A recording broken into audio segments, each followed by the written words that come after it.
Hello everybody, Crow here with a quick update on this Williams Hyperball. Now I don't normally like posting so many videos at once, so this is going to be my third video in 2 days. And I got this thing working 100% functional right now. Actually, I got it working last night at about midnight. Figured out what the problem was causing these targets not to work. And while I was at it, I had like basically all these targets apart. I was having some issues with, well, it was like swapping out the targets with other bays, and I was getting different readings all over the place. So I basically reflowed solder on all that stuff, and then I was getting similar readings on all of them, and basically MNOP were not working at all. So I started doing some tracing on the wires, and I found one wire that was not connected where it was supposed to be. And I'll throw up a picture. I took a picture of that and posted it on Facebook. Like, aha, maybe this is the problem. And sure enough, when I soldered that back to where it was supposed to go, everything was working. So while I had this all apart, I basically had leftover LEDs from when I LED'd this thing up. And I actually had enough LEDs to do the entire upper here, not underneath the playfield, but over the playfield. Basically, you can kind of tell that the glow is different. You know, all these lights going around here. There's LED lights back there. They're the special concaved ones that shoot light out the sides instead of out the top. You really can't tell that through the video. But yeah, you can tell there's kind of a different glow there. And I actually had enough LEDs to put in this backboard here. Let me see if I can't pull that out. You can kind of see. Yeah, there we go. Oops, breaking stuff. So yeah, nice LEDs in there. See if I can put that back now, one-handed, which is probably not a good idea. Now you're looking at the playfield because I'm using two hands while still holding the camcorder. And it's back in there. But yeah, I got it 100% working.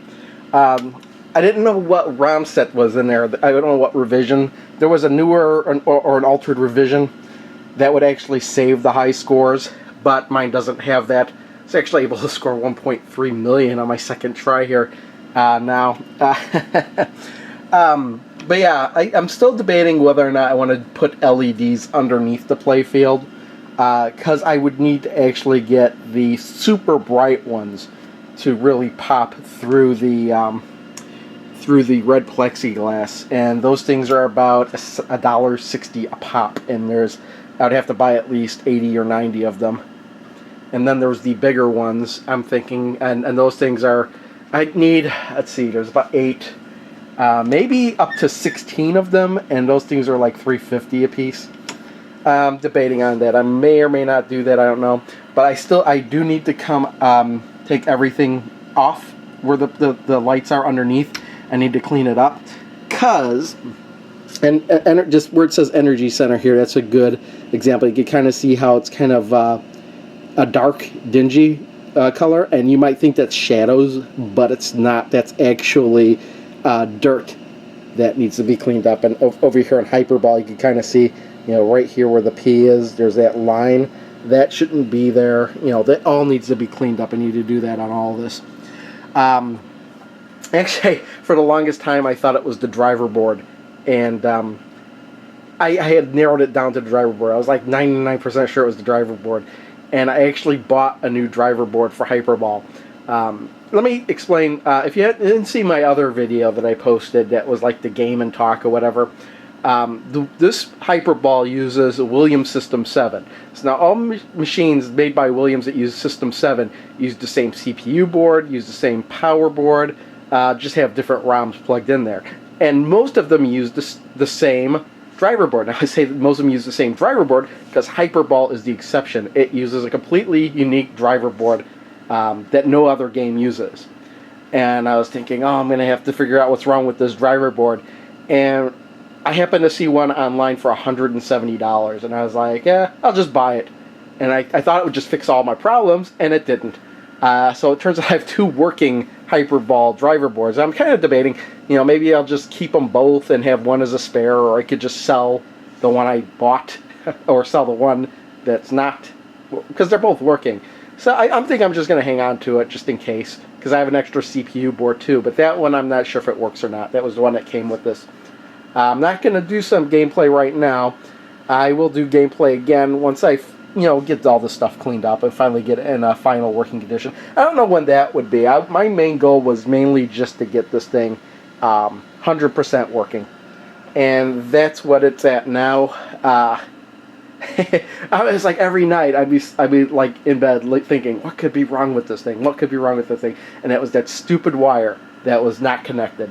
And maybe just needed to reflow solder on all that. That was the only thing that was wrong with this thing. And I thought it was, and also, the guy I bought it from had replaced the optos on the NOP, thinking, because he thought that those were the only targets that weren't working, and that wasn't true. There were actually two over here that weren't working too. He replaced the optos, but when he replaced one of the optos, he didn't solder it in far enough, like it was kind of hovering above the board, so it wasn't registering when the flap would go over there. It would never cross the opto. So I actually had to resolder that in deeper, so it would actually register when it was hit. So that was another problem I'd fixed last night. But yeah, just very, very happy to have this working. So I've got this trio of machines right here, all up, running, working. Yes, hello. And very happy, ready for another one, as it were. I don't think I'll probably get another one until at least October. We'll see what I find at the Pinball Expo. But I'm really looking forward to that. And that's like a month and a half away. So, thanks everyone for watching. See y'all next time. Bye.